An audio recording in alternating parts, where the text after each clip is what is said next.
So we're here, 1.6 million views later. I'm sure all you guys have seen we're invited round to Tom Syndicate's house to overhaul his home's network.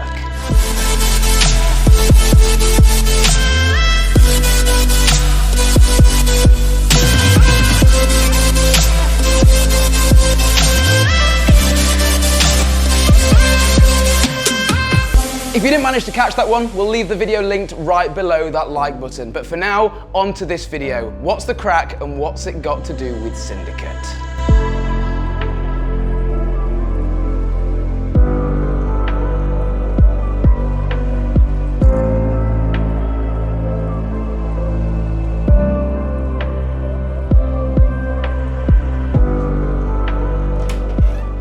So this is my house, welcome, and inside a fairly smart network of things going on. A smart home means a lot of things to a lot of different people, but for me it's lights, music and security. Mainly you can add things like heating, so on and so forth. The reason I mentioned Syndicate at the start is because I'm actually going to go into his house and rip out his current home system, because some company installed it and put Android tablets on the walls and it's just all fallen to pieces and doesn't work anymore. With my system, it's modular, it can always be updated and it's smart. Very, very smart. Oh, and here's the best bit.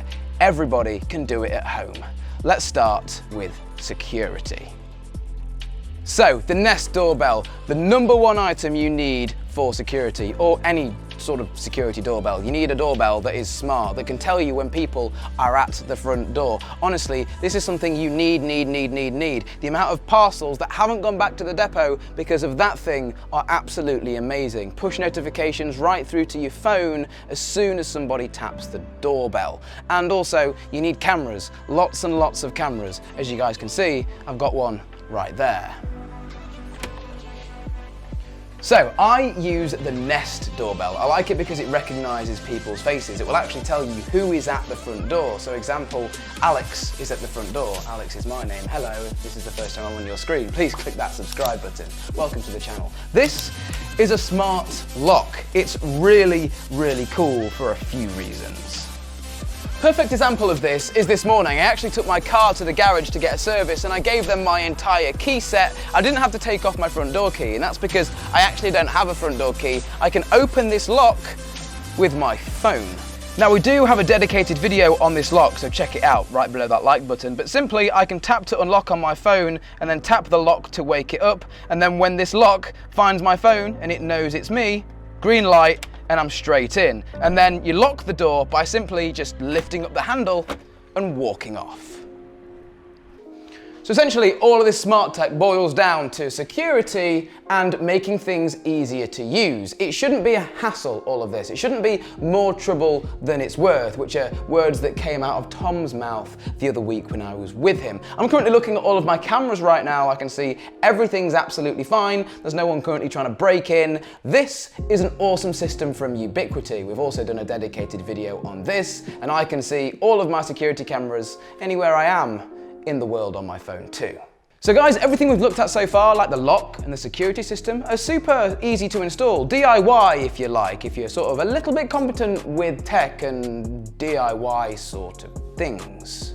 But there's one thing everybody overlooks, and that's the home network. All of this stuff like the Ring doorbell, and the security cameras and smart connected lights all use a network of some type. So you need to make sure you have a strong Wi-Fi signal everywhere you want to put smart devices, and you have a fast internet connection coming to your house. Or you will find, and trust me, that devices will fail. You'll go and load your cameras and it won't work because your network isn't strong enough. So get yourself a nice router and a couple of access points around your house. You should be good to go. Now, you need something to base your smart system off. For me, Google Home.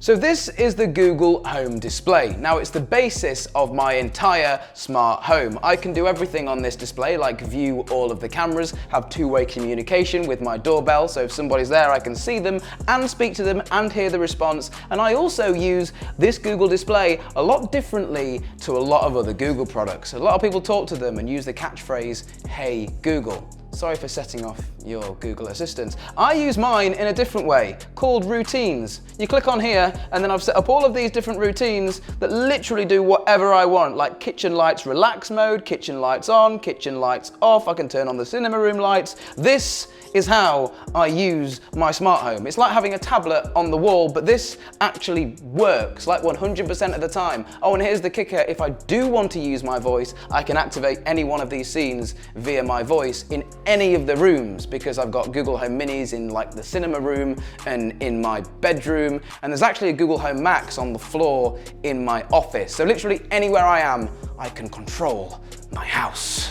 So every bulb in my house has been replaced with a smart one of some kind. So I'm currently in my bedroom and I've got GU10s in the roof. So I can say, okay Google, set the lights to red.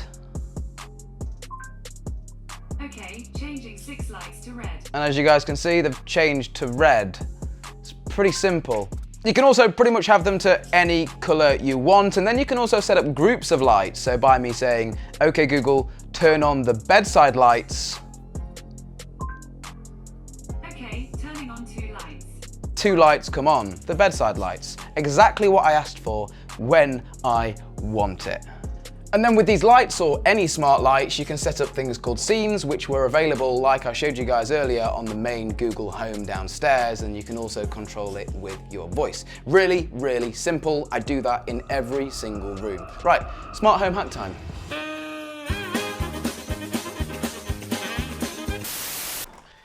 So as well as inside, I wanted outside doing. I wanted all the lights in my garden to be on some sort of smart circuit so that I can turn them on and off from my phone. As well as it just being convenient, it's also really good for security and peace of mind, and to make sure that the lights don't stay on all night and waste energy. And there's a really, really awesome hack that I and a friend sort of made up, that you can put entire lights on a smart circuit and control them from your phone or Google devices or your Alexas or whatever.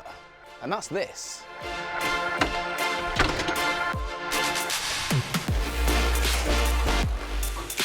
So this is a standard smart plug right here. It's one from TP-Link, one of the more expensive ones on the market. You can get cheaper Chinese models. I'll have this one and some cheaper ones linked in the description. Essentially, in this is a plug which I can toggle on and off from my phone or from my assistants in the house. I've named this back garden lights, and as you can see, this yellowy orange cable goes into what's called a fused spur. Now, to legally do this the proper way, you need a fused spur to convert lights to a plug socket. So now we have this fused spur. If anything goes wrong, it can then fuse here and not up here. That way, when this is toggled, my outside lights come on and off. Very, very simple, smart home trick.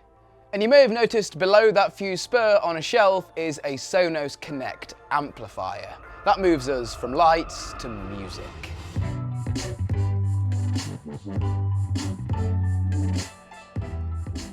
So we are currently outside in my garden listening to a little bit of Disarm by Alto, one of my favourite songs, and I'm playing it off of my phone to that Sonos player, which is then piping it out to these speakers. I've got multiple rooms on my Sonos app, like Garden, which is this zone, and then I've got In There, which uses my Kef speakers, and I can literally join all of these rooms together and play music in all rooms at the same time, like sort of party mode, or you can have a different song in each room. Sonos is absolutely huge. It's big for a reason, because it works, and it works well. You can control it with things like Alexas and Google Homes. Really recommend Sonos. That's what I mainly use for music.